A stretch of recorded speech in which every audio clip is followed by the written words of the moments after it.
this bar here. It's called Festival. They've got a lot of different interesting Rakias, as well as our special treat, the 25-year Rakia. From all of the selection here, I've decided to go with this one, Korten Winery, because it just looks beautiful and I love the label, but it's from matured Muscat Rakia. So let's give it a go.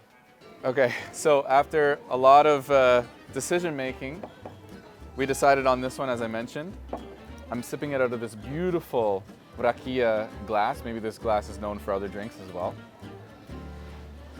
I'm not, the expert on Rakia. In fact, this is one of the first times that I'm trying it, but because I'm here in Plovdiv, I do want to share my experience. And I know that you're supposed to drink this with food. So we did order some of their typical sort of, plates, meze kind of style, amazing feta.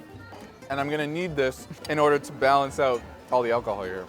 Yeah, it's very nice. It's a bit like a rum. So for me, it's kind of like, that cognac, brandy, rum. And why I wanted to try it, aside from being here and experiencing something very local, is even though the name is similar, Rakia or Rakia, I don't know how to pronounce it, to, for example, in Turkey, Rakı, which is just across the border, it's actually a very different drink. This is not based with or infused with anise like Rakı or like Ozo.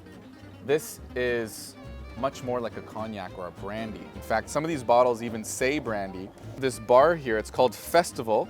So if you're in Plovdiv, pop by Festival. They've got a lot of different interesting Rakias, but this is a Serbian brand. So I wanted to start with the true blue Bulgarian Rakia, and then we're gonna move, if my liver can handle it, we're gonna move to the Serbian variety, as well as our special treat, the 25-year Rakia that he handed to me. It's actually cold. Let's start with this. That is so nice. That is really smooth.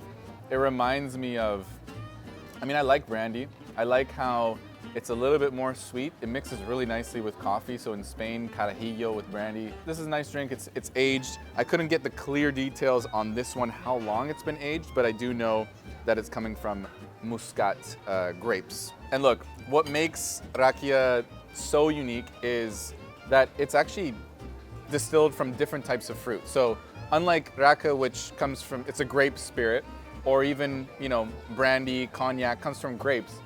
In this case, it can come from grapes, but also plums, apricots, pears, even quince, right? Which is a fruit that I'm frankly not that familiar with. And each of those give a distinct flavor because they're so rustic, they maintain some of those inherent flavors after distilling. So as I mentioned before, important thing about Rakia is food. Unlike some of the other varieties that we spoke about, brandy, cognac, these are typically consumed after dinner. Of course, there's always room to break the law, but to pair with it, we've got this 25-year plum brandy that I'm super excited to sip on. And by the way, for all of you watching from Canada or the US and maybe some other countries, this would be a major no-no back home. This is so funny about being here in Europe. You can just, if someone's hospitable enough, they'll just let you serve your own booze. What's the difference? Wow. So even though this one says plum brandy, it's giving me a little bit more of those Grape vibes. If you tried Grape, you know what I'm talking about. So very, very nice. Of course, pairs well with cheese and walnuts. But historically speaking, Rakia has been around for probably around 600, maybe even 700 years since distillation was introduced to the region. So, it really is a rustic part of Balkan culture. As I mentioned, we've got some Serbian Rakia on the table, we've got some Bulgarian on the table, and we're just kind of working our way along the Balkan countries. And look, I'm pretty sure the owner of this bar won't let me leave this table until we try the branco. We're actually making our way through the different fruits as well, because we tried the Muscat grape, we tried the plum, and now we're trying the quince.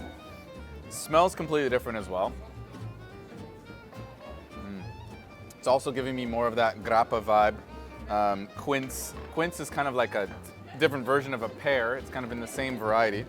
What I love about this whole culture of Rakia and also Rakı, Ozu, the other drinks that we've been exploring, is it really comes back to this kind of sipper mentality, right? It's not about taking a shot. It's not about how plastered you can get. It's about just sipping, you know, just enjoying, just taking in the different, not only flavors, but the history that is behind each one of these bottles and the food that goes with it, right? So we got some cheese, we got some rakia. As cliche as it may sound,